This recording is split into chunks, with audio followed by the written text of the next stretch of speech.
introduction. Welcome. Thanks for joining us for another Oklahoma Arts Council Accessibility in the Arts webinar.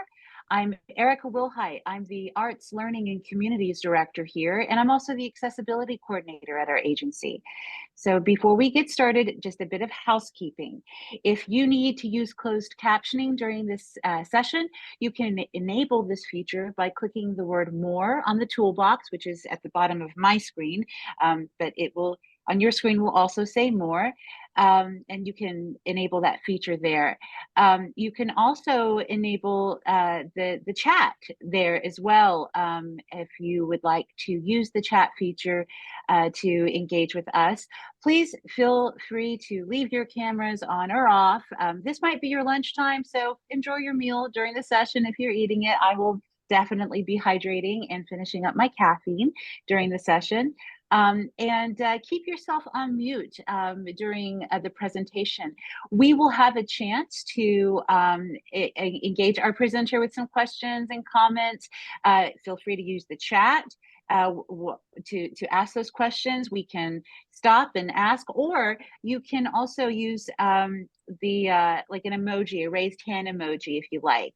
You can enable that on your toolbox through reactions.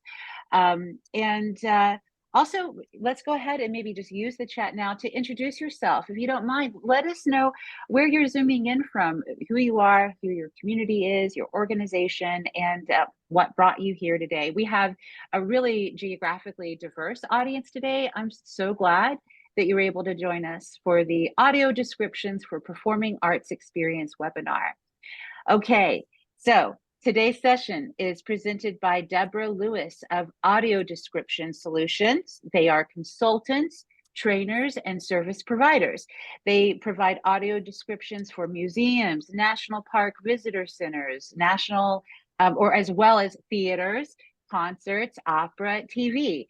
And some of you from our national community here might recognize Deborah because she's one of the founding member of the National Accessibility in the Arts Conference LEAD. And that's where I learned of her work. So with that introduction, Deborah, I'm going to hand it over to you. Oh, okay. Welcome. Did you not have any more housekeeping items? Are you okay? I think I'm good. I'm going to now look at the chat to see if we have any questions. But yeah, I'll go ahead and moderate the chat if you want to just take it from here. Okay, great. I didn't know if you wanted them all to introduce themselves on chat or if you were going to do that live. I was going to do it. It's a big group, so I'm going to use the chat feature, and Okay. yeah, we'll definitely keep track Okay. of where people are coming in from. Okay, great. Okay. Thanks. We're here to talk today. Erica wanted me to talk about audio description for performing arts experiences. That started to cover a little bit wider range than just a general conversation. So it's going to feel maybe a little disjointed, but it's going to wrap itself up at the end. So you'll just ride along with me here. I am Deborah Lewis. I have been doing this for 37 years. I know I don't look that old, but I have been.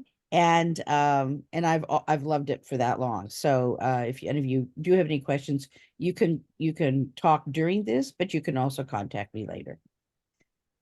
Okay, this is Helen Keller, for many of you who may know of her. And she says the only thing worse than being blind is having sight but no vision, which I found very interesting. She's a very philosophical woman. I may add the silver, the tinsel to her hair. Like if I find the silver or the baby blue, we could add a little bit of that in her curls.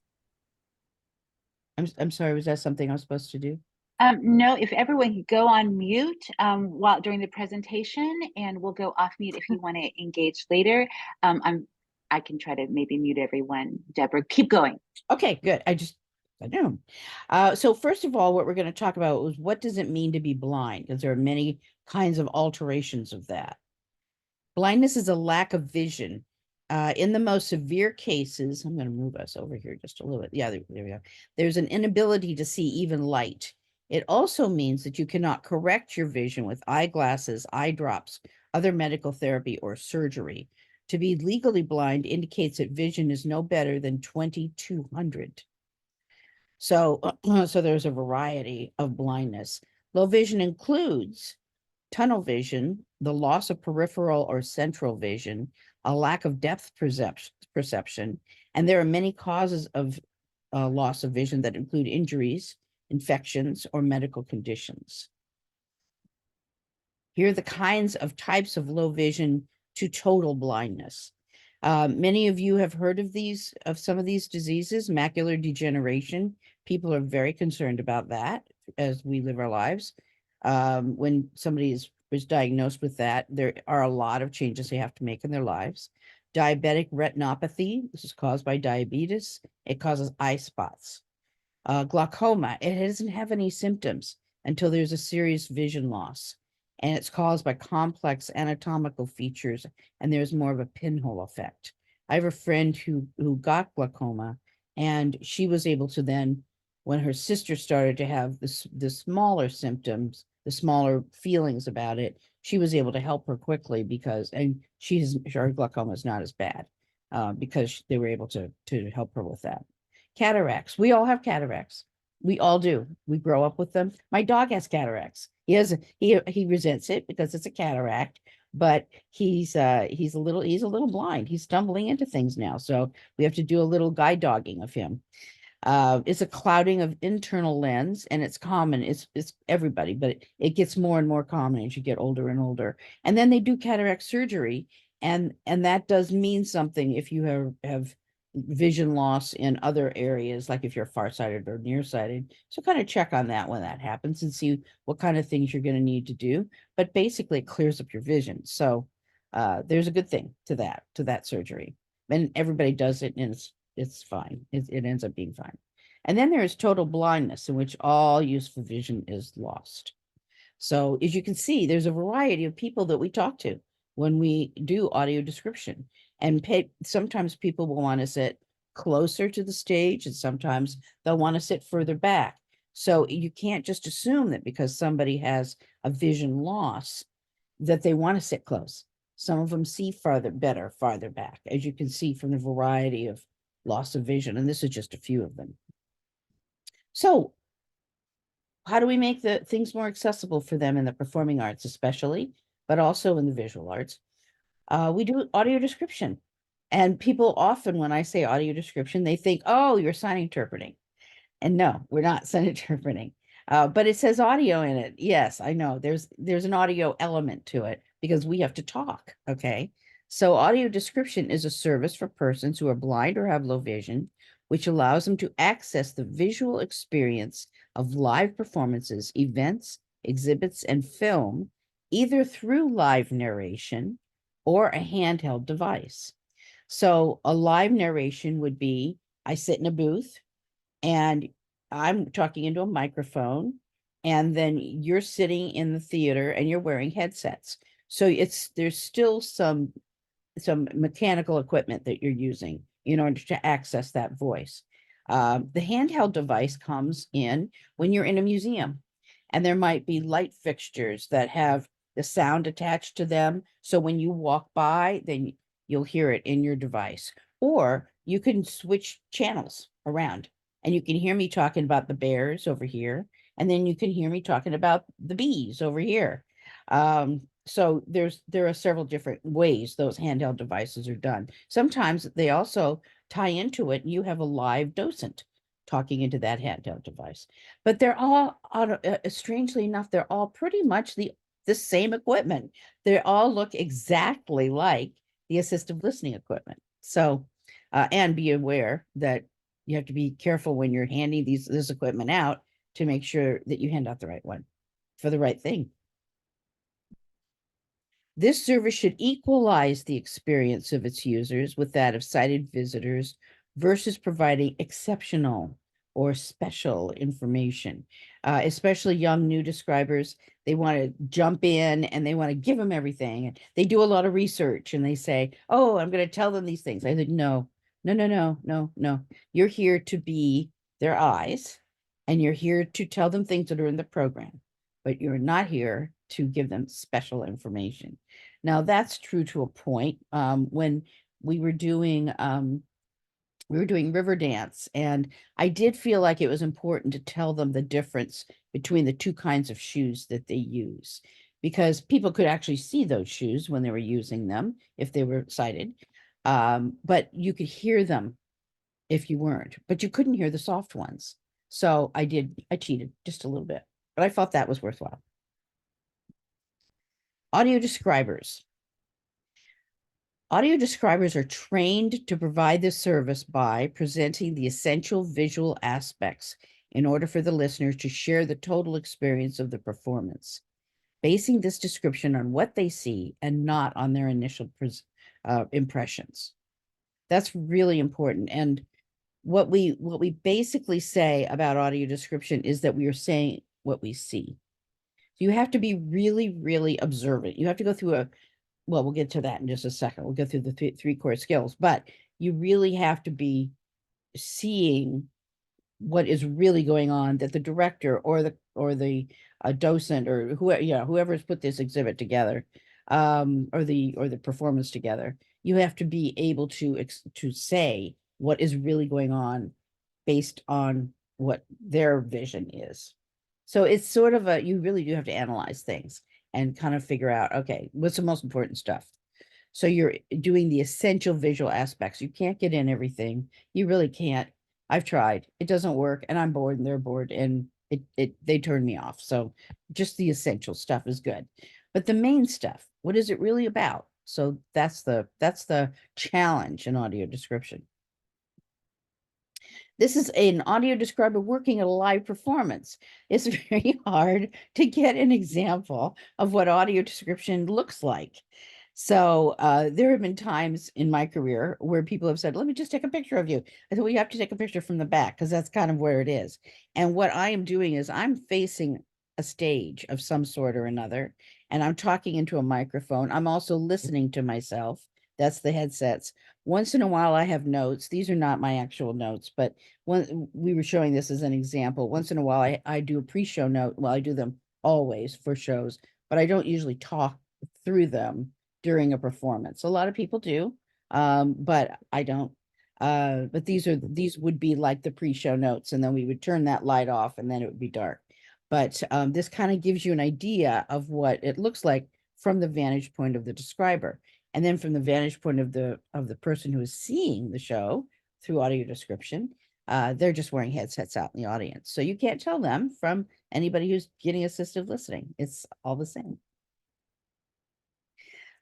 This is from one of our more constant patrons, Jolie Mason, who started much audio description here.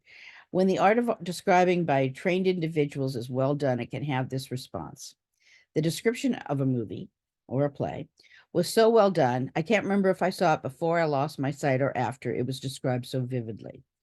And this actually happened to me. A woman said that she lost her sight right after she had seen Wicked.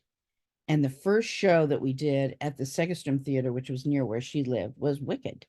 And she came to us afterwards and she said, I saw it exactly the way you described it. I saw it exactly the way I had seen it before I lost my sight. And that was just so great, because that's exactly what should happen, is that you should be able to reimagine all those things that you remember. Here are the core skills of audio description.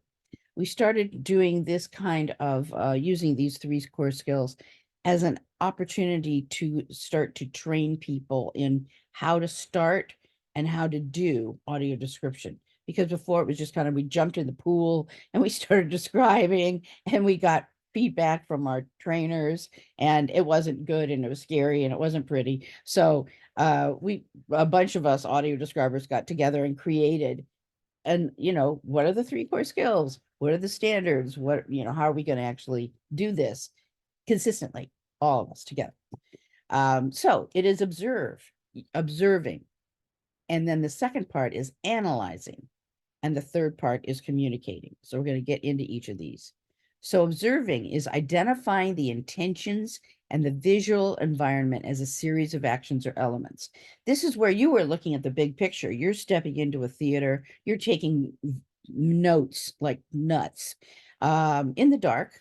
Sometimes they're very scratchy and you go, what did I just put down? But sometimes it's almost a little brain exercise to be writing things, just writing things down. And you eventually will remember them as you read this, as you read the script again. But you are watching everything. You're watching, what do they wear? What do they look like? What's the set look like? What are the main props that they carry around? What kinds of actions are they doing? How do people move? Are they stilted, or do they move smoothly? Or, who's the villain and who's the antagonist, and who's the victim, and that, all those sorts of things. You're going to just write down what you see, but it's just what you see. Okay. It's just what you see. So what do you see? What do you see? You take an inventory of the visual elements and you look at the big picture of the subject matter. And you do that, and you read the script, and you think through it, and you really look at the big picture. And then you can't describe everything, right? So then you have to look back and analyze this. So you say, what is the most important aspect of what I saw? You have a kitchen full of utensils and full of things, but what are they using those for? Is it just for show, or is this about Julia Childs? And she does use certain things a lot. So you're going to be talking about what she uses. So you're concentrating on what the most important aspects are. And you read the script again and you think through, okay, what's the most important action? What's the most important emotion that they're portraying? And we don't say they feel this way, but we say what they look like, so that people who are blind can figure it out. That's the other thing. We're not telling them what to think. We are telling them what it looks like and letting them come up with it themselves. It's almost like reading a book. When you're reading a book and you start to think about, well, what does that look like? And what does that look like? And you put it together in your own mind, which is probably going to be different than anybody else's mind. But you also come to some of the same conclusions, right? As to what the story is and what the book looks like and all of that sort of thing. So understanding the thing to be described is the starting point for developing good audio description. Then you have to communicate it. All right. So you've got the big picture, you've analyzed it, you've said these are the things that are really the most important. I have another describer who always says there's only 3 things in every scene, and there's only 3 big things in every show. And she's kind of sort of right. So if you kind of look at like the top 3 and you make sure you get those done, then you can do other things as well. He moves to the left, or he leaves. Coming and going out of rooms is really important. You have to get people in and out of rooms so people know they're not there anymore, or they've just come in. But when you communicate them, translating your observations and your analysis into clear and precise thoughts. Identify vivid, descriptive words and phrases. People walk, they walk, but do they also stride? Do they also hop? Do they also jump? Well, some people, I mean, that they might not jump a lot, but they might canter. They might, they might gallop. They might do a lot of different things. So getting that thesaurus together and really looking through those words, trying to find a variety of vivid words. Different people walk different ways. Some people limp. Some people, they walk different ways. Establishing a consistent vocabulary for the described matter. I think about this when I think about body parts, because there are some shows that are kind of raunchy and they're funny and they're comedic. And you might, instead of saying a backside, you might say a butt, or things like that. So you want to have a kind of a vocabulary that kind of goes along. It's not to say that you want to talk in Shakespeare for a Shakespearean show. You don't need to do that, but try to, give the feeling of the show into your vocabulary. Describe without interpretation or opinion. I cannot tell you how often I listen to TV description and I'm like, who the heck is teaching these people how to describe? Well, he feels this way.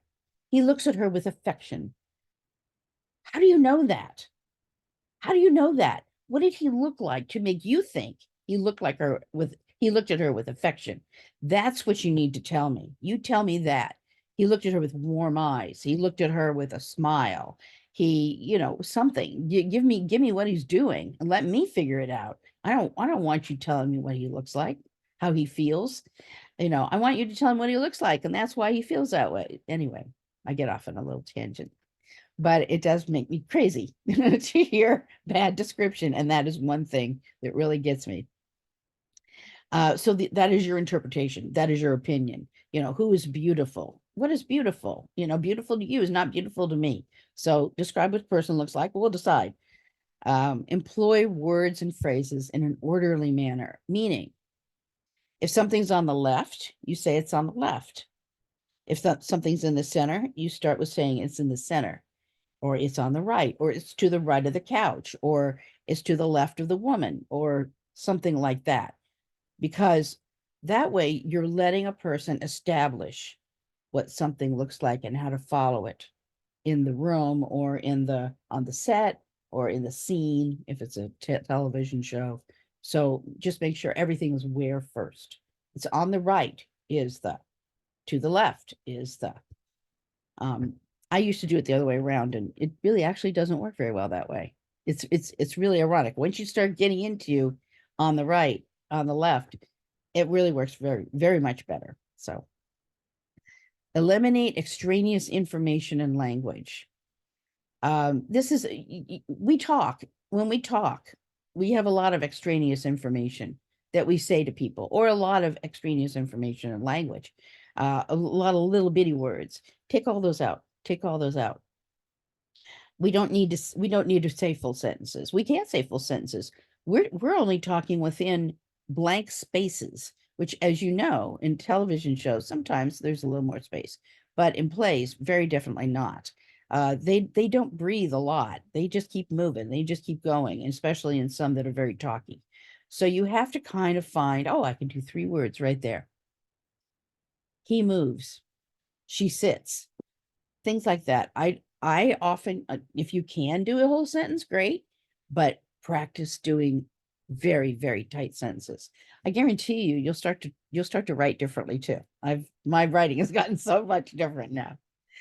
Develop a clear, articulate, and expressive speaking voice. You're not hearing that really great voice from me because it's early morning here. But when I'm working at recording, I'm really working at that clear, articulate, and expressive speaking voice. Expressive not being that you're acting with them, but expressive being that if it's a love scene, you're going to be a little tender. And if it's an angry scene, you might be a little higher. You might be a little stricter in your voice. So you're not acting with them, but you're filling in where things are with your voice and their voice. Some people have come out of shows and they've said, your voice was so fine. I felt like you were sitting on my shoulder talking into my ear. And I never felt that you were interrupting anything. And that's the way I want to be. And I was excited about that. I thought, oh, good, that's good. I didn't even know. But I felt that. I was telling them things, but I wasn't yelling at them and I wasn't acting it out. Deliver descriptions in concert with the pace and the tone of the material. That's a little bit the same thing. Come on. Oh, okay. So now you're real excited. I can tell you're all real excited. I can even tell by not even seeing your faces. I know you're excited about starting audio description in your organization, but you're like, oh, how would you start that? How would you do that?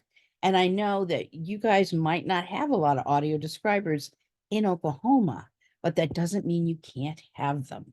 You can get together with other theaters. You can talk to Erica. You guys can do a coalition thing. You can bring somebody from California even out to do training for you. And you can train and share describers, and then you can train more people and train trainers, and it then starts to get bigger that way. But you need to start with knowing you have an expert audio describer who is hired or trained on site. You can pull people in. I mean, there are people in other states who will travel and come and do audio description for you, but it's going to be a little more expensive because they got to travel and they have to see the show and all that sort of thing. So it's really great to have people in your own town, in your own section of the country, So that's something to kind of think about and talk about. It's doable, but it's doable. It's doable. I just want to make sure that you guys are not scared about that part. It's doable. Then you get into the things that you're always going to get into in everything you start in your own facilities, right? You're going to have to promote the program. So where are you going to promote this? We're going to get into that in just a minute. You're going to need equipment. If you have an assistive listening equipment, you have the same equipment that you can use for audio description, but it needs to have a second piece on it that will let you tie into a microphone. So you need to have a 2-channel audio description program equipment, or you can buy equipment. You can buy equipment, and it's depending on how many headsets you want to get. It can be for the sender and then some receivers. It can be as low as $3,000. That doesn't maybe sound very low, but it is pretty low actually, because you're not putting anything in a building, but you do have to check out and make sure it's not going to run up against an assistive listening system. And that's happened to me a lot. So you kind of have to be careful about what equipment you get. And then you have to test, you really do need to test it out in every place that you're going to be. If it's your own facility, you'll be in your own facility. So it's better to put it internally in your own facility. Then you need staff training. You need to let them know these are the people who are going to be here. You know, people are going to come now and they're going to be blind and they might need to have some help being seated, or they might have dogs with them. So what are you going to do with those? They're going to probably have white canes. Those are very popular. A lot of people use white canes. So you're going to need some staff training on what this is going to mean to have this new thing in your facility. And funding. That's always the thing, isn't it? Funding. But I'll tell you that there are a lot of places that are interested either in you building access money into your grant and asking for that as part of your program. There are also places that are interested in helping you buy equipment for generally anything, for other things, and you put your access equipment in that section, or who are interested in people who are blind or people who are deaf, or whatever, and you can ask for things from those particular places. A lot of community grants places, like we have here, the California community grants. We got lucky here in Pasadena. We have a community grants place right here, and they'll give out money for equipment, and they don't care what, they care that you're using it for your organization, but they don't care if it's access equipment or if it's wheelchairs or if it's, whatever it is. They will take grants for it. So, putting in air conditioners, they'll do what you've asked them to. But I would just really search around, and you don't have to worry about it being local. You can search nationally. It's, just there is some funding out there, and Erica can probably help you with that too. Talk about that a little bit. What are you looking for when you're looking for an expert audio describer? So an expert audio describer knows and adheres to audio description standards. Okay, here's the bugaboo. There's several groups that have through the years created standards. I like the ones we created best because they come from the people who trained us. I say us when I mean there have been a great number of people who were originally trained by Margaret and Cody Fansteel at the Washington Ear. And some of us have traveled to the West Coast, and some of us have been on the East Coast. There have been other trainers who started in the West, and they train a little differently. But it's interesting because I gathered together a whole group of people from here in California. We have all had East Coast and West Coast training. What we found was the standards are the same. The do's and don'ts that we use are the same. The rules are the same. So we created standards and there are lots of standards on the American Council for the Blind, on the American Council for the Blind website.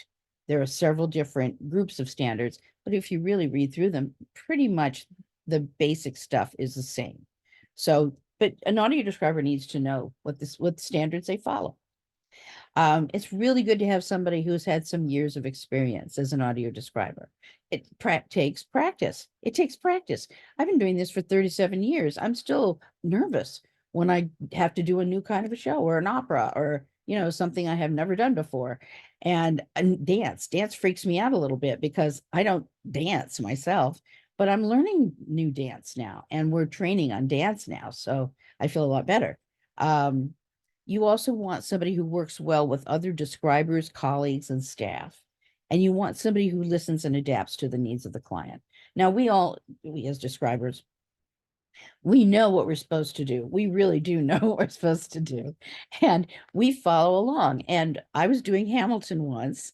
And Hamilton, as you will, if you've seen Hamilton, there's a lot going on all the time. There's so many people in it and and they switch off and they're different people in the second act. And it's a wild, crazy show. It takes part over years.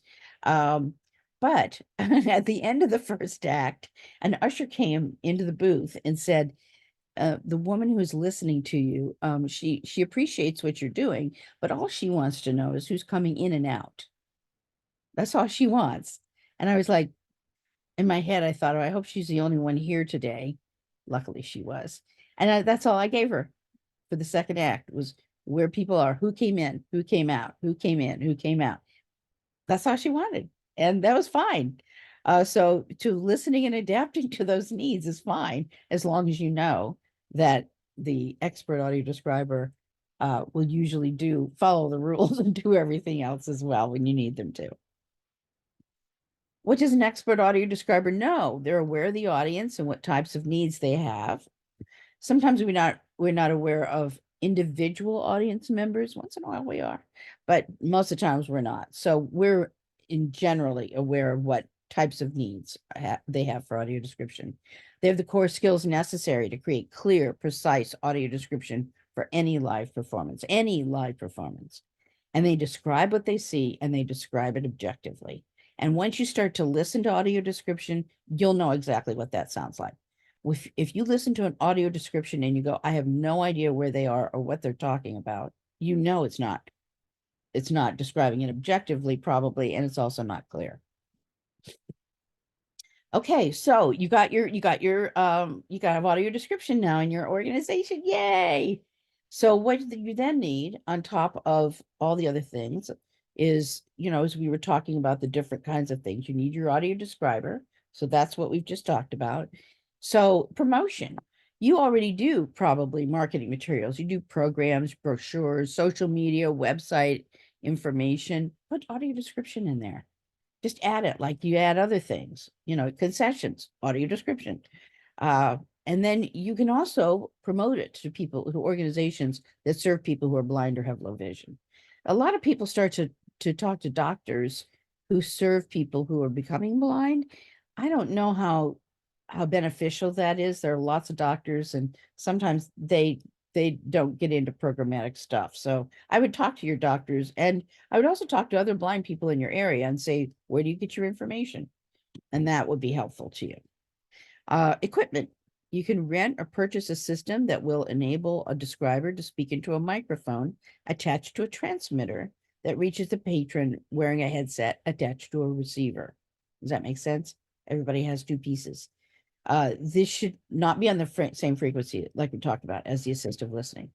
And equipment will need to be maintained and upgraded. Often that equipment is either, if it has batteries that are ongoing and you have to keep plugging them in, or it has battery you have to change. So you have to keep making sure that they are up, they're working. Staff training. What does the audio description program entail? How do you provide customer services to people who are blind or have low vision? Where the equipment is and how it works and what it looks like and what equipment is for audio description.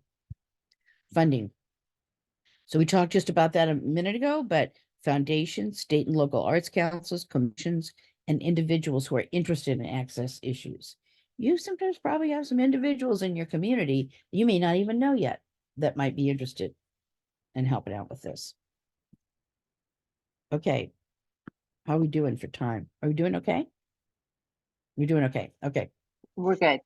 Good. Okay.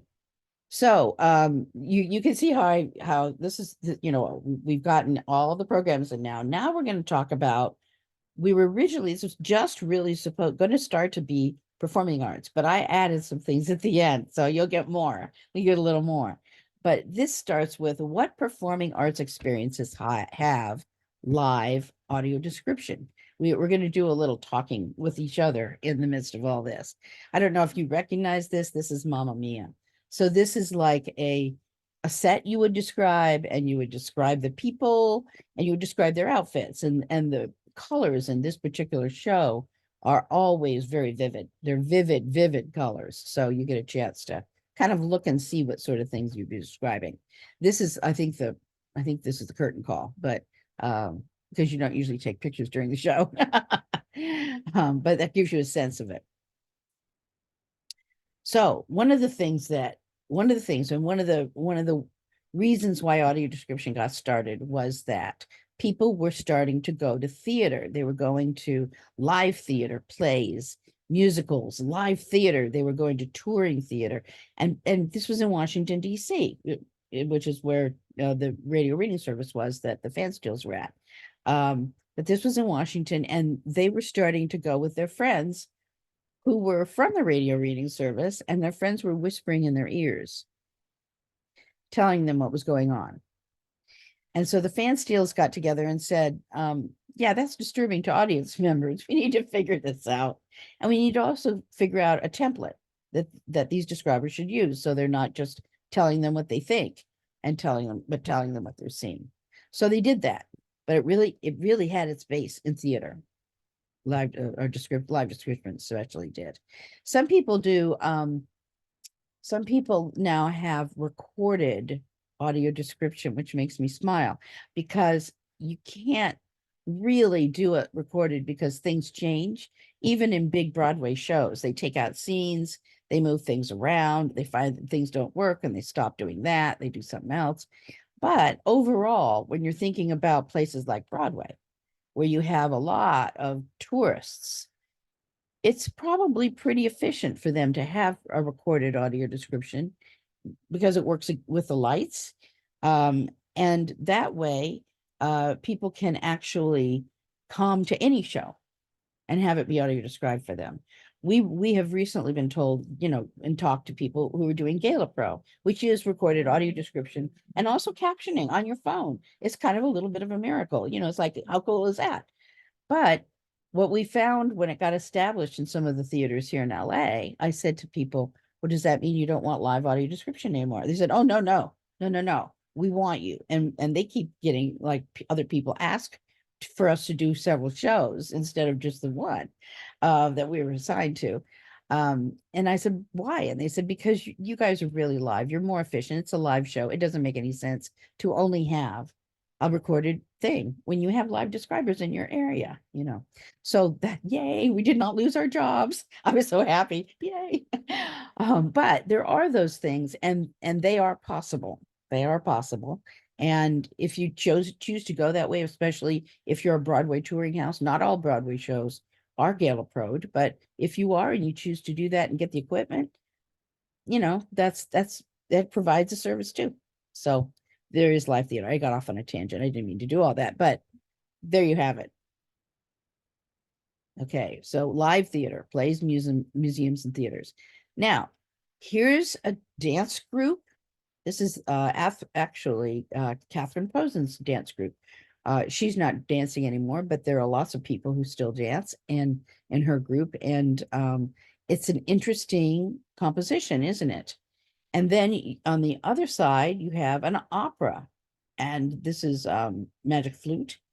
And how would you describe these characters doing dance or doing opera to people who are blind or low vision? Just anybody, tell me some of the things that you would describe. So let's start with the dancers. What would you describe in that?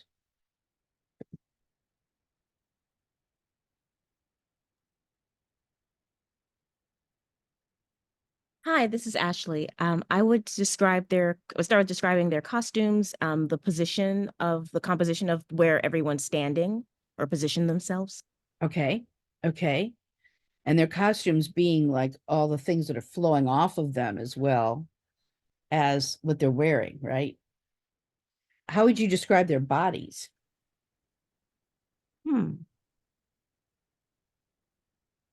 I think I would describe their bodies as, I think I described their build, Yeah. Okay. and their athleticism, maybe like an athletic style body, more or less. I think I would kind of go either body size and then kind of body shape.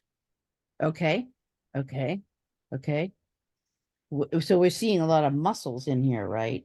And skin. And skin. Yeah, and skin. Yeah, exactly. Exactly.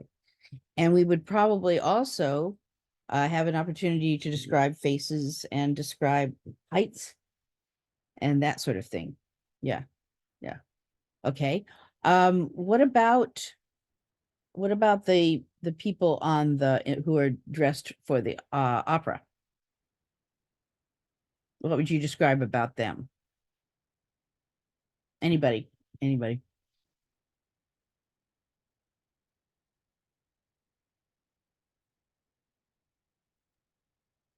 This is Ashley. Are the people for the opera, I'm sorry, are they the ones on the right? They're the ones on the right. Yes. Yeah. Well, I think if we're going to describe their facial expressions, we can talk about, it looks like the person on the left is smiling at the person on the right. The person on the right is looking at the person on the left, and they have a slight smile and their eyebrows are raised. So How would you describe their outfits and their makeup? let's see. Person on the right has some, I said their makeup.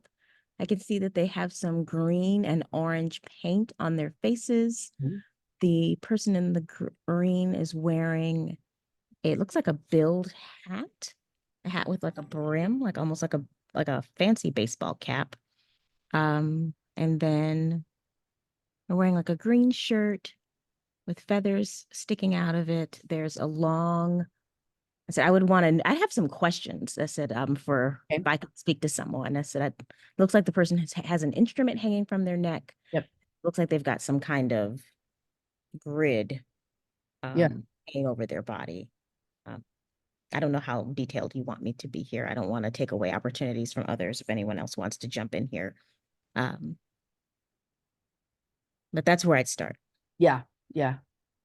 When you think about dance and when you think about opera, most often those costumes and makeup sometimes, or hair often, is a little bit more over the top than a theater production or other kinds of things. Although there are some theater productions where they're a little over the top too.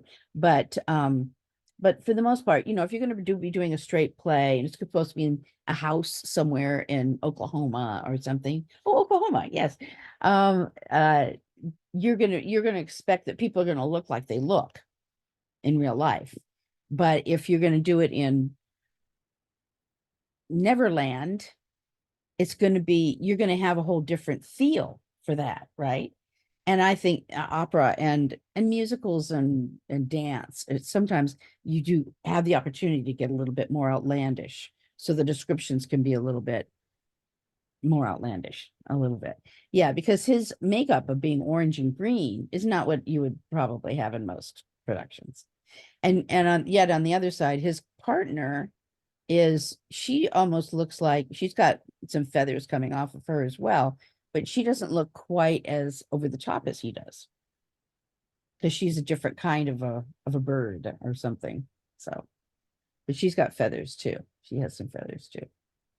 So This is Erica. Deborah, we've got some comments in the chat okay. and a question.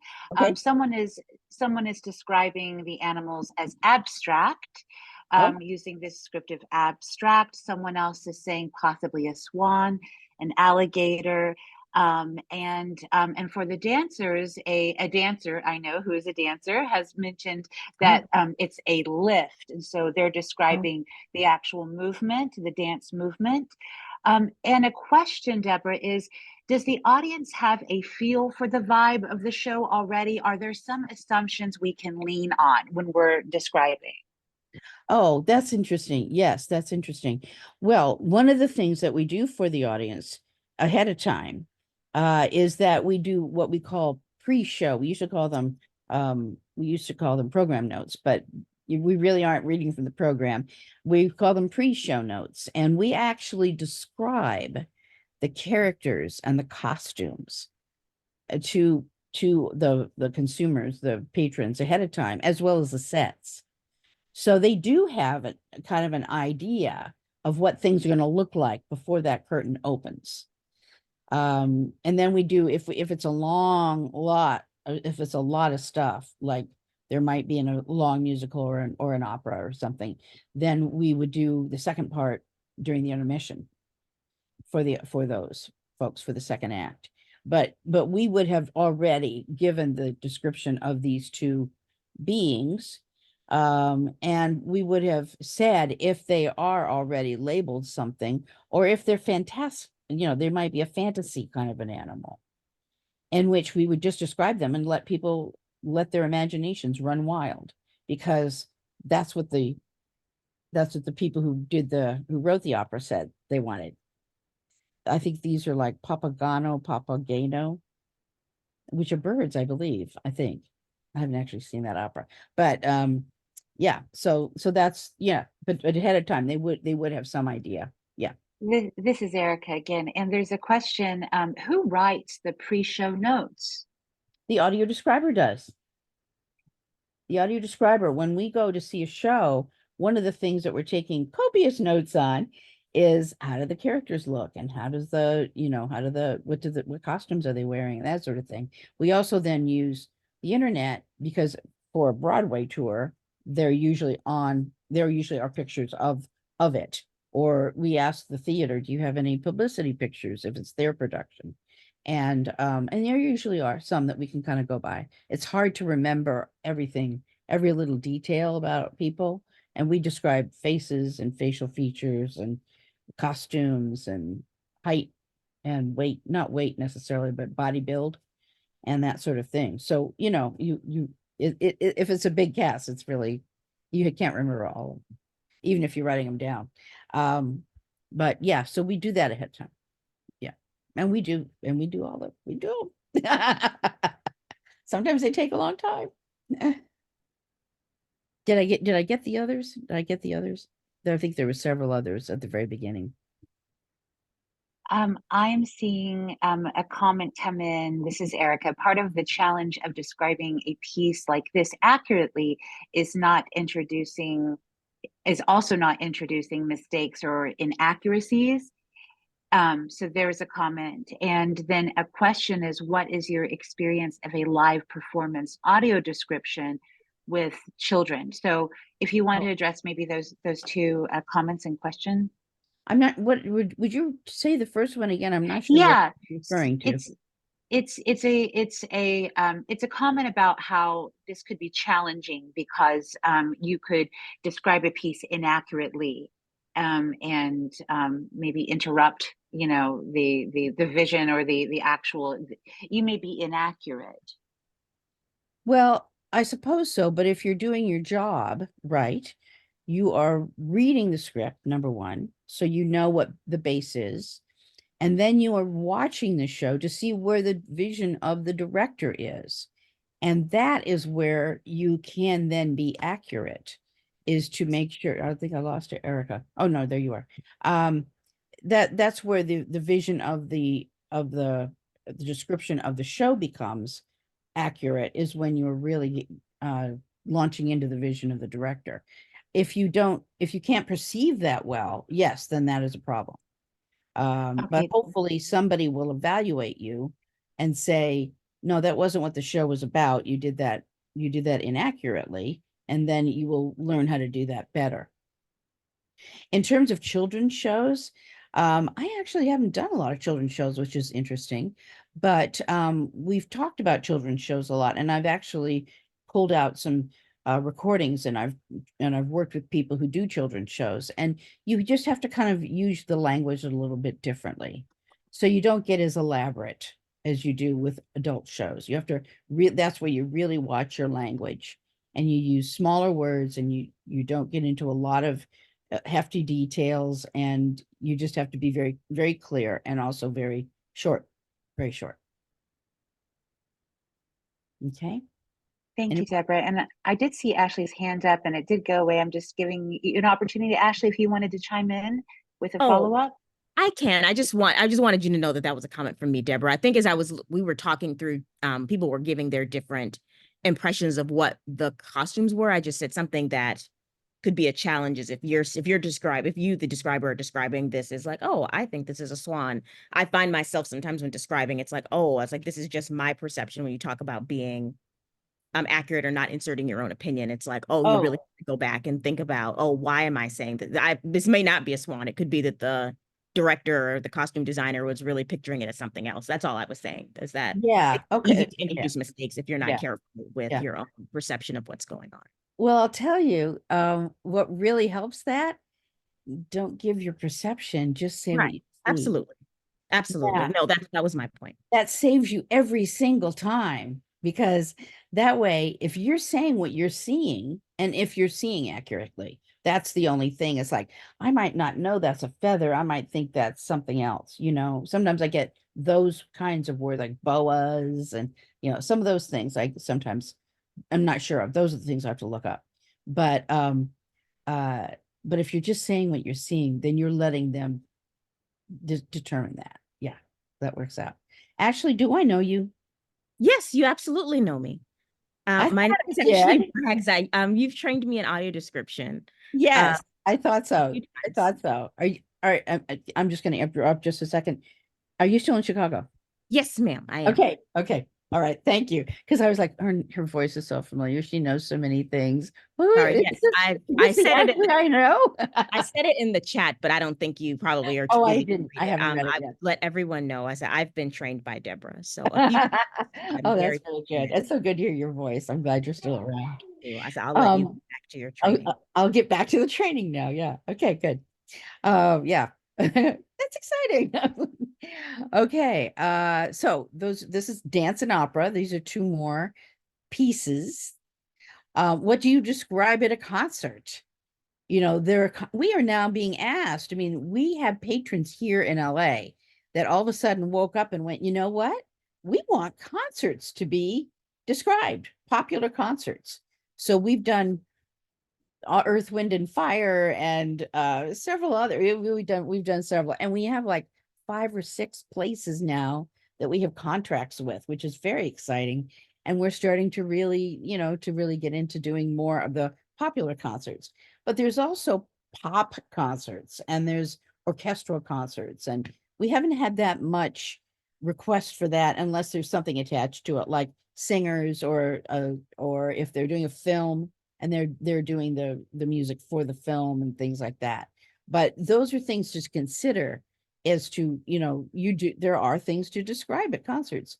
People move around, they change the guitars out.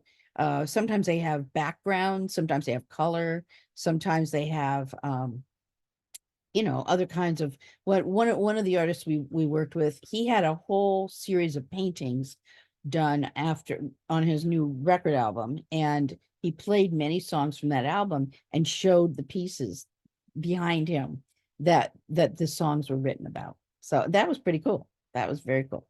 So consider that even things that feel like they would be easily accessible to someone who's blind, like music, there's also some visual attached to it. So when people ask for things like that, that's something to do too. Here's one of my favorite things, and this is how we got started here in LA, was a Rose Parade. But there's more to parade than just the floats. So here's a question for y'all. If you were describing a parade, what else would you describe besides the floats?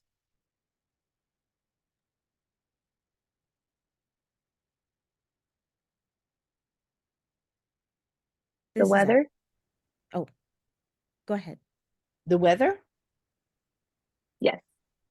Well, I mean, people are going to be living in the weather, so I don't know that you would need to describe it unless you were describing it for TV. If you were describing it for TV, you definitely need to describe what's going on weather-wise. But what else within the parade? This is Ashley. I would Uh-huh. just, if there are people watching the parade, I said I would describe the crowds. So a parade that has lots of people, lots of bystanders versus a parade that maybe doesn't have very many bystanders, is something that I would describe. Okay. Okay. This is I Erica. Oh, go ahead. Sorry, this is Lawrence Mason. I would also describe if there's a marching band, what kind of regalia they're in, if there's a color guard, describing what kind of moves the color guard might be doing, such as also describing the floats, obviously. But Yeah. yeah, those would be some other things I would describe. Yep, that's right. Yep. You know, you would describe bands, definitely bands. Yeah, that's exactly right. Yeah. Yeah. Yeah. And sometimes they have horses and stuff like that. Yeah, that kind of thing. Yeah. What would you describe about this float? How would you describe this float? Just jumping in. Anybody? This is Erica. I'm just watching the chat with some Yeah. descriptions coming through, Okay. describing the types of flowers on this Okay. particular float. Okay. Someone is also including, it's not on the float, but people watching, and there are people on this float. So that's Right. me chiming in.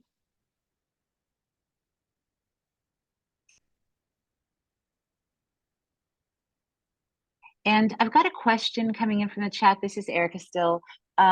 Is that they wonder if audio describers need to describe sounds, because aren't we assuming the blind, low vision person is hearing? There were some comments or questions coming in about music describing that. What's your response to the environment having music, and does it also need to be described? We have as one of the rules that you do not describe sound.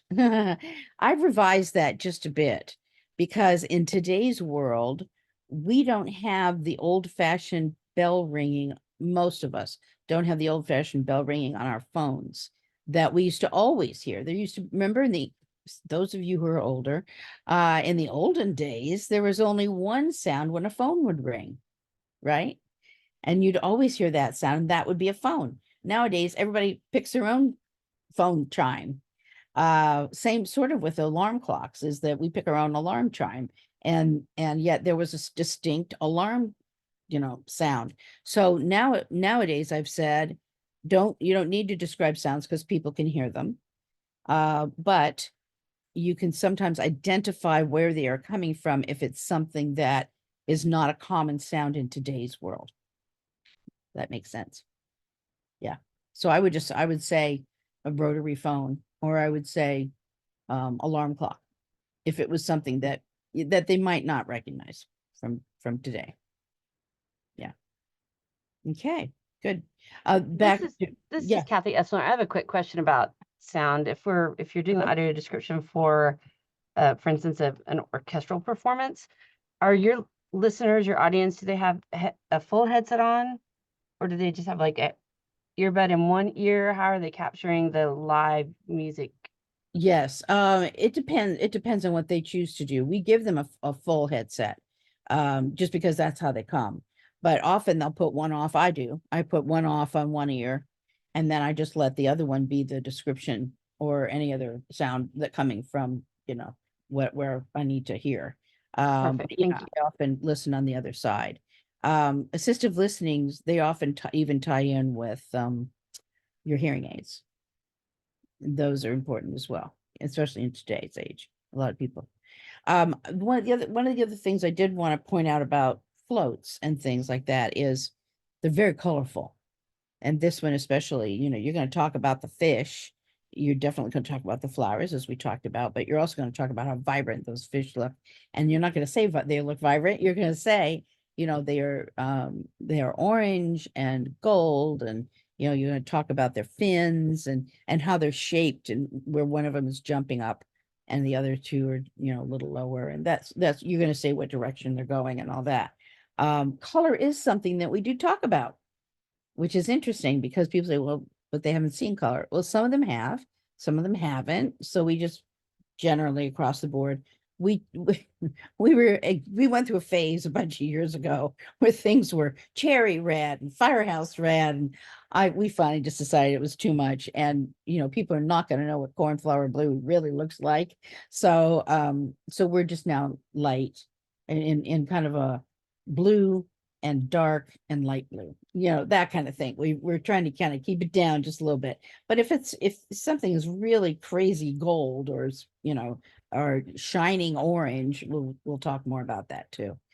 People know color also, even if they've been blind all their lives, because people have talked about the sky being blue, or isn't the sky gray today, or isn't the grass green with the rain, and people talk about those things. So that is something that becomes common in our daily lives. So it does do that.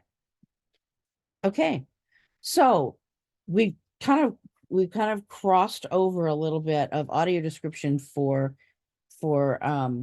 cultural experiences and performance experiences, right? If you think of any others, feel free to throw them out. I started a little list, which I just realized we can add some things to, of other arts and cultural experiences that can be described.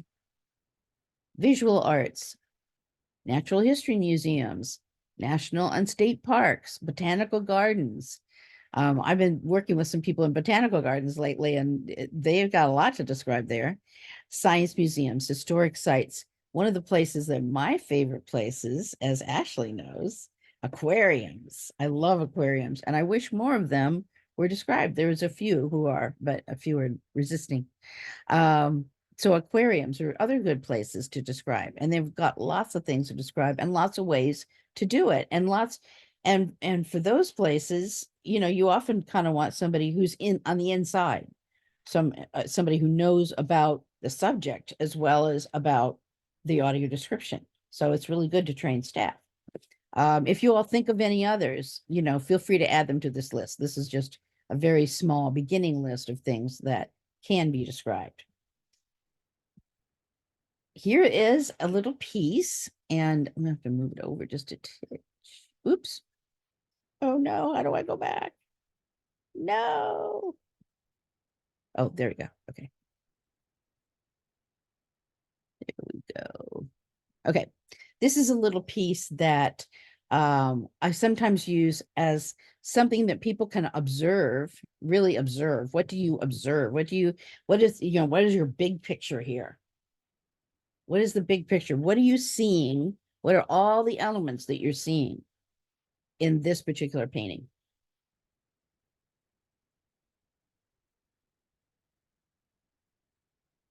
And feel free to write it in the chat and let Erica talk it through if you want to, if you're more comfortable with writing it, or just, you can say it out loud. For a general description, I would say multiple people conversating in a room. Okay. And do they all look alike? I think this is Ashley. I think that depends.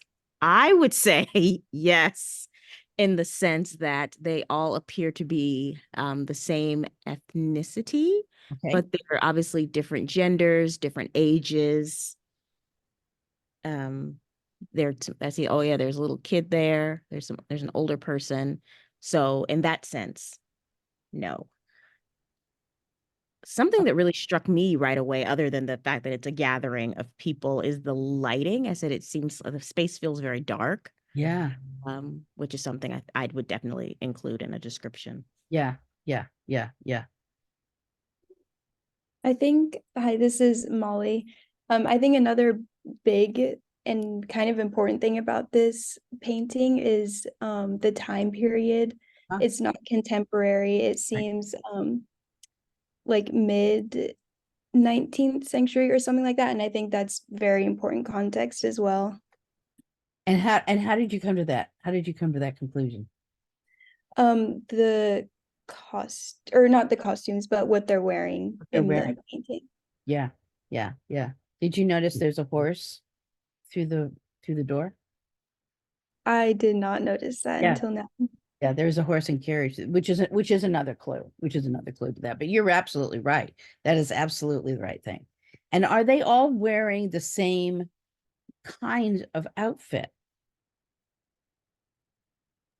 It seems that with they wear different types of clothing, which back then could mean their social status. Yep.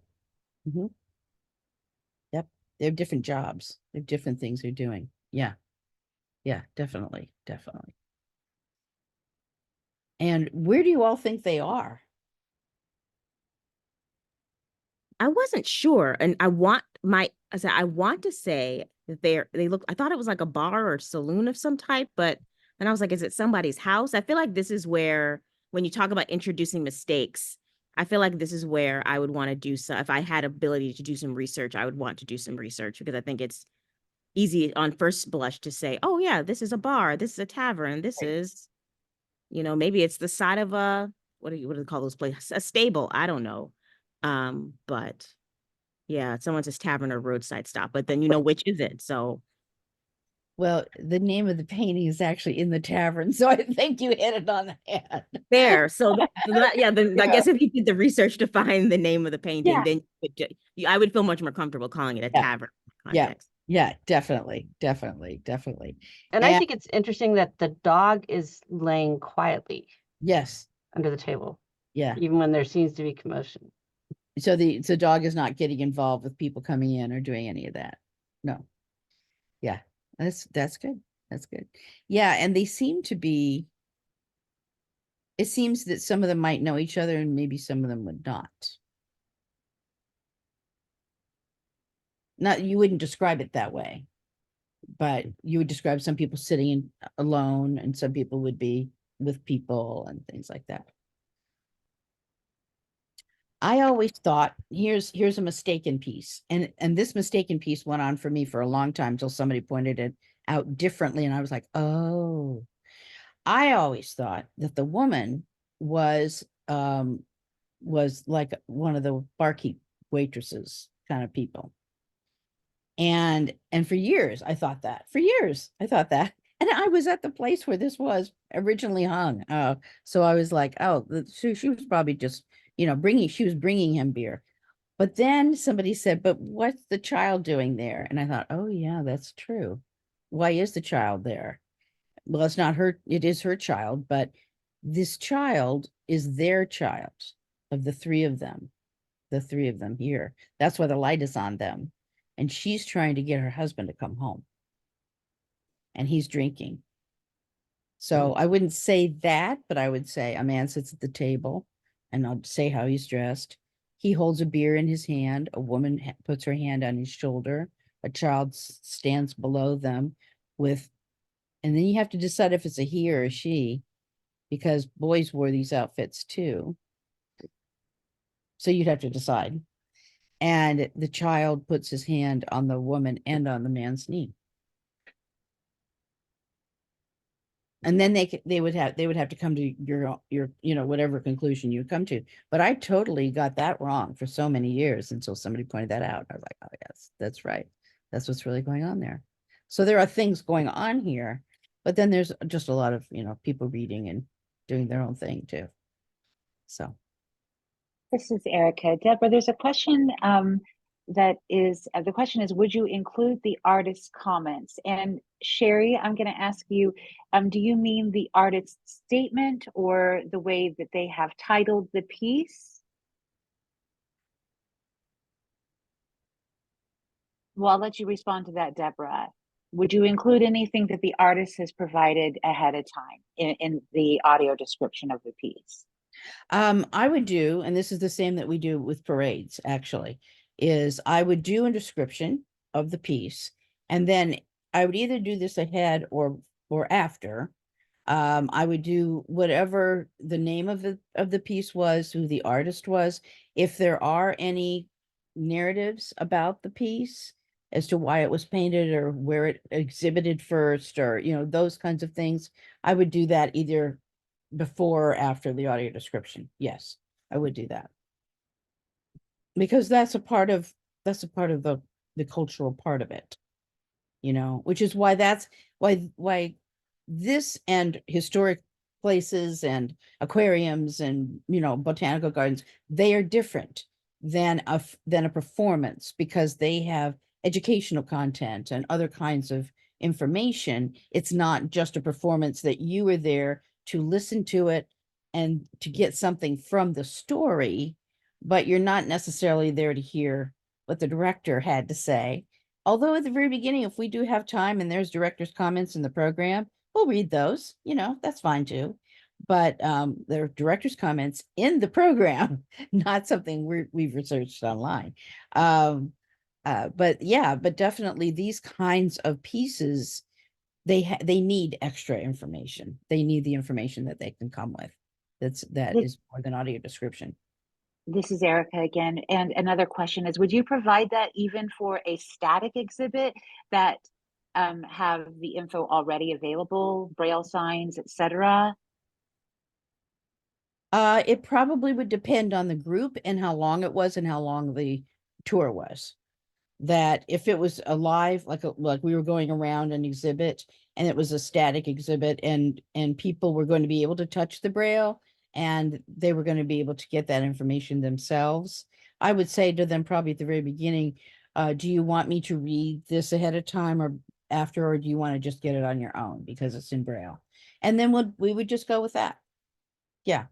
But I would be inclined, if it wasn't in Braille, is to give some information.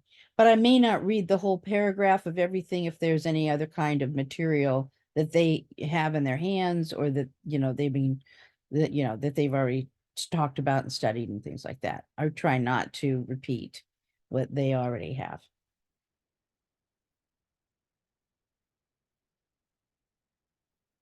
Are there any other questions? This is actually your question time. Oh, this is Erica. Great. I was just going to give you a time. We are at 12:12 Central Time, and we're going until 12:30, just to give Deborah context of where we're at in the timeline. So, like she said, this is a time for some more Q&As. Feel free to chat, put them in the chat. I'm going to go back to a question that we weren't able to address in the moment. And Deborah, this is regarding the audio descriptions for performances for children. Okay. And yeah, because so they made the point that, often it's an animal, that a person is, acting, or so we'll maybe start with that one in this Q&A session. Okay, so often there's an animal acting. Oh, well, so let me go back to the question. So, okay, I'm so glad you asked this. I was also wondering if it would be better to describe a man dressed as a bird or simply a bird, especially for a children's show. Yes. And I'm wondering too, this is Kathy, how hasty we should be with the pronoun business. I mean, should we just be the pronoun business? That was not a very scholarly way to say that, but the whole pronoun business is going to be harder as it gets. We haven't talked about it yet as audio describers. I don't know what we're going to do about that in the big picture of life. In the picture of children's a children's play, however, I think I would probably say a man dressed as a bird or a man dressed as a bear, or so that they would know there's not a live animal there. oh, okay, so that's to make sure. So you could also say a human with short dark hair dressed as a bear. Yeah. Okay. Yeah. Or I would say, a human with dressed as a bear and then talk about the furry ears and the, what the bear looks like. And if you don't actually see the human in that picture that we saw of the opera, yeah, you're going to have to probably give a little more information about the bird-like stuff, because he's not really dressed completely as a bird. He's just got bird elements to him. Okay, bird elements. Yeah, and I appreciate the point that we do need to point out that there's not a real bear. So yes, thank you. It's not a real bear. Yeah, that would be a little scary. A bear appears. Yeah. I would. Yeah, I think, and especially, like I said, especially for children. Did I answer the question about the children's? I'm still not sure what the question was about that, but I may have. Hi, this is Samantha. That was my question. I think you did answer it. I think Okay. from my perspective, sometimes children go to see these like live performances and some of Okay. it goes over their head because they don't Yes. realize, oh, that is supposed to be a bird. All they see is a man dressed funny. So I'm Yeah. like thinking, to help a child access a live performance better, would it be better to just go ahead and describe the character as what the character actually is? But I like your response. I think it makes Okay. sense that you don't Good. want to imply, that there's actual animals on the stage. So Yeah. yeah, Unless thank there you. are. Unless there are. Unless there are. Yeah. It's because some of them, with Jack and the Beanstalks, don't they sometimes use real cows? I don't know. And Into the Woods, they don't. They use a puppet cow. But yeah, but some they might have a bird on stage or something, but then you can always, just make sure that you say what they are, that you say what you see. Yeah. This is Erica. Deborah, we have another question. Can you talk about working memory in the context of audio description? How much can we expect audience members to remember between delivering pre-show notes and the Oh. show? Oh, that's a good question. That's a good question. I sometimes wonder that myself because there's often a lot of pre-show notes. I've been trying more and more to keep them not minimal, but to keep them really clear and very, very concise, so that if you get the picture of a person's face, and then you're going to say their name when they come on stage. I wouldn't normally say their name until somebody has said their name, but in this case, they've already heard their names because I've just given them to them in the pre-show notes. So to continue that and to help with that memory, I do give them their name at that point. But I have to trust this. And what is interesting, trust their memory.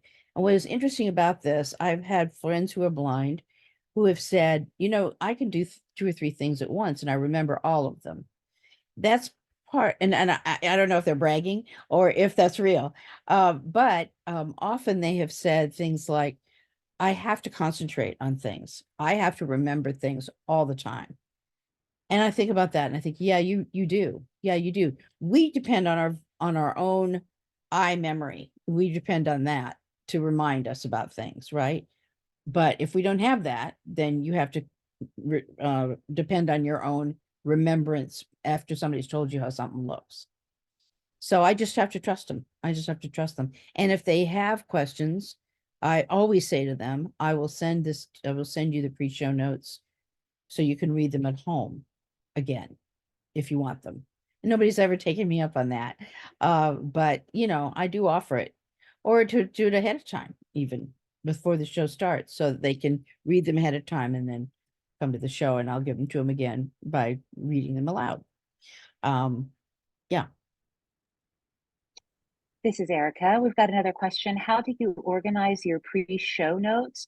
Sets, then characters, then costumes, or scene by scene, or something else? Oh, that's a really good question. Boy, I wish I could have just given you the pre-show note lesson that I have. I've created a template for pre-show notes because I'm obsessed with them. So I always start with, hello, my name is, this is where I'm from. Here's a little bit about the equipment. Don't let your lines get crossed. If you can't hear something, let the usher know, that kind of thing. And then I get into who produced the play, who are the creatives, who's the scenic designer and the music director, and all those people. If I find that these are going to be very long notes, if there's a lot of people in the cast, I sometimes wait till the end to do those. But for me to get into the notes by giving a lot of other introductory information, it means that my voice has started in their earphones. So if their earphones are in their laps, which is most of the time where they are, they go, oh, I hear a voice. Okay. And then they put them on. And by that time, I'm into, here's the set. I feel like we need to let folks know where they are. Put the house out, put the scenery out before you talk about the people, because then you can put the people on the set. So I talk about the set, and if it's a long show that has a lot of scenes, or if it's a big musical kind of a thing where they're going to be rolling things in and out, you're going to have one basic set, but a lot of things in the front and a lot of things, rolling in and out, pieces of furniture and stuff. I will usually do the main set, and then I will do scenes, and I will do them as they are in the play. So as I've read the play, there'll be these scenes. Some of them will be repeated. So I'll just say, some of these scenes will then be repeated, and they'll come back to that bedroom or whatever. But I will do then the scenes, and I'll try to, again, keep it very short, if it's a piece of furniture, if it's, a small set or whatever. And then I will go to the characters, and I will say, so-and-so plays so-and-so. And then I will say he is 5'5" tall, with a slender build and a pale complexion. He has an oval face with a triangular nose, with almond shaped eyes, a triangular nose, and thin lips. And I try to use some of the same words so that they'll be able to kind of start building these faces as they are. Then I put hair. His long, curly hair goes down below his ears, and he wears a shirt with a vest and whatever, a suit. He changes his clothes, he changes into, and then we'll say what he or she will change into for a few things. Again, if there's a lot of costumes, funny girl, a lot of costumes, you have to tell them what she wears at the beginning, and then you get to tell them before the second act what she wears then. And then I'll go down and do them all. When I get to the bottom, especially if there's a big chorus, there usually isn't that in a straight play. It's usually just people who are in the play. They don't usually have a chorus or anything like that. But musicals almost always have ensembles. And who do they play? They play townspeople. They play people on the train. They pay, whoever they play, and whatever kinds of costumes they wear. That's what I will put in there. And if there are people who pull out of the chorus and they have a line or two, as they do in Funny Girl. I just did Funny Girl the other day, so it's on my head. Then I'll just list their names if they are mentioned. If they're not mentioned, I don't. But I usually don't give a lot of description for anybody who is not the main part of the cast. That's another way they're able to remember it better too. Does that help? I love Thank you, Tricia. Deborah. Oh, and Thank then you, at the Deborah. very end, I give what we're doing next. And next week, we're doing this show in this place at this time. Yeah. A little advertising. This is Erica, Deborah. I'm just going to give us a time check. We're about 7 minutes before we conclude, and we have a few more questions and comments come through in the chat. Okay, so is there a certification process for this? Where do we learn more? What a good question. Oh my God, you guys are so smart and up to date. I'm laughing because we debated about, we as audio describers, kind of in the field that sort of know each other. We pretty much know all of everybody around the country when you do it for a long time. We debated whether we should get into certification or not, thinking that will be more of a bloodbath than anything else because we argue about things a lot. What I have found is that's really actually not the case. It's almost that, we recognize that we do agree on most things. So what we as a group did, the American Council of the Blind did, was they took the first going to bat with this. They hired a company that does certification, because you have to have a company certify you. You can't just willy-nilly certify each other. So this company has now led us through. They chose a bunch of people who've been doing audio description for a long time, and there are a bunch of us. And we have sat now together for almost 5 years, every Monday for 2 hours. And we have gone through a whole series of discussions about various things, a body of knowledge that we're going to put in this piece, in this book, and the capacity building, and many things that people who will be certified will have to know. And they will be able to read that, and they will be able to determine whether they're ready. And then, and this is where we all have had a lot of struggle with this, then they will take a test. And they'll have to pay for that test. I mean, they'll have to pay for that test because they're going to pay the company that has been with us for so long, directing us and leading us to create all this information that will then be the certification materials. And we will eventually create the test. Right now, what we're doing is we've distributed it to a lot of organizations, and you all may have run across it. I hope you have.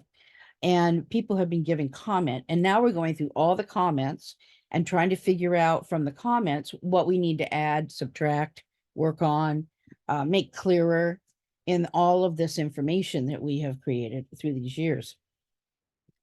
And it's very tedious and it's very stressful.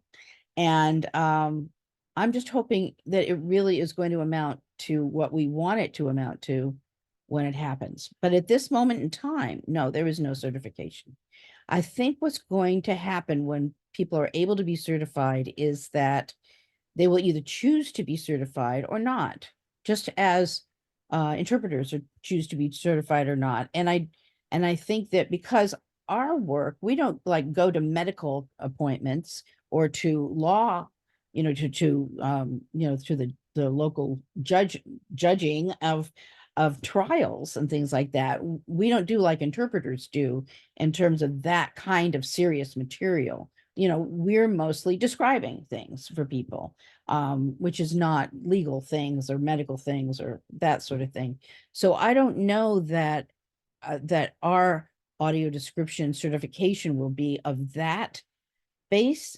But I do think that as time moves on, and especially as more training starts to really happen, because right now training has really been done by either individuals who have known a lot for a long time or by groups of describers who have come together and created trainings that they feel are consistent with what they were taught and better even. And they train other people how to do it. But there has been no I don't want to say certified training because we're not really certifying trainers right now, but there is going to be, training areas that will be recommended, I think, over a period of time after a while. And we're trying to kind of get into colleges and places like that so people can get more of that sort of training. But yeah, I think that people who are certified are probably going to, and don't quote me on this because everybody always goes boo when I say this. I think people who are going to be certified are going to be people who are wanting to really do film, TV, things that are out there for millions of people in the public.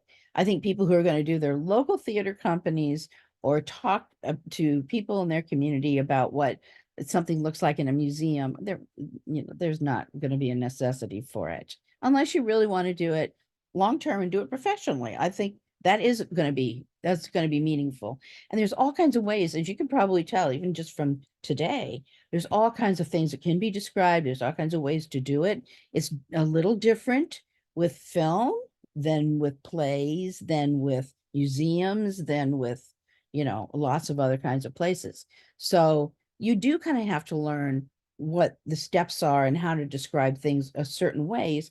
And it's important to keep up on that. I'm taking a training this week that is about dance. I've been doing this for a long time. I've described dance, but I'm not comfortable. I'm not comfortable with the way I do it. I want to do it better. So I'm continuing on. And I think that's probably the way most people are going to be. But to answer your question in a very short way, at this moment, there is no certification. Do not worry.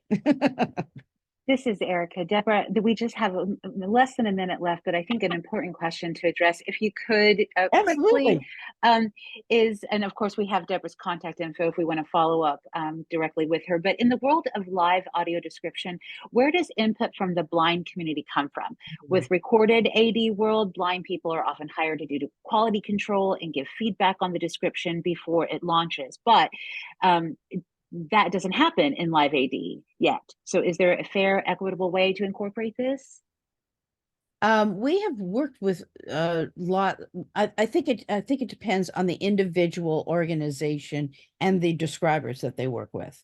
And what I recommend is that evaluation is continually done by describer to describer, colleague to colleague, peer to peer, and by patron to peer, patron to describer, so that there are times, and this is what I really recommend, I haven't been able to swing it yet, but to get groups of people who are patrons and who are knowledgeable patrons who've been coming for a while, that kind of know what audio description is, not just, oh, it's really good, you know. We love hearing that, but we really want to know, what did you think about this? And was this described correctly? And what would you recommend? Things like that, that we get people together, that we have them watch a show, that we pay them a stipend to get together in a group then and give us feedback based on these questions, that we actually do that. And I think that is really the way to go about it. And that organizations, when they are doing an audio description program, that has got to be a piece of their evaluation. They really need to do that with their patrons at least once a year, maybe twice. And with all the describers, that they use. Yeah, it happens. It happens over a period of time also individually, because as you are a describer, you're trying to go down and meet them afterwards and to say, was everything okay? And did you hear it all right? Often they have trouble with their equipment too. But you know, were you able to understand it? Did you have anything you wanted to add? That kind of thing. And so over the years, we've tried to meet folks. We have listservs that not listservs, email blasts that we send out to them. So we try to get their names and their addresses, that sort of thing. And try to communicate with them and really get to know them, so that we do hear from them after a while in terms of how they really feel about how we do. And we were able to shift, but that's informal. And I'd rather make it formal and have it be really consistent for everybody. Yeah. Thank you. Thank you for that response. And thank you, Deborah, so much for this very in-depth presentation. You provided an overview, and then we got into the weeds of things. Thank you all for engaging and asking all of these questions. It's a really exciting practice. And I just want to conclude with saying that for our Oklahoma organizations who wish to incorporate this practice into your performances and arts experiences, please reach out to me and we can discuss on how our grants can work towards some of these goals. And also, if you are looking for an audio describer or trainers, I'm happy to brainstorm around that with you as well. So this has been a great session. Deborah, thank you so much. And I will be sending an email with the recording of this session along with the slides. So that will come to you in a few days. And with that, we'll conclude. Thank you all. If you do have questions that you want to ask me, call me, write me. I'm around. Thank you, Deborah. Thank you all. Have a happy Wednesday. All right. I'm going to go ahead and end the session. Goodbye. Bye.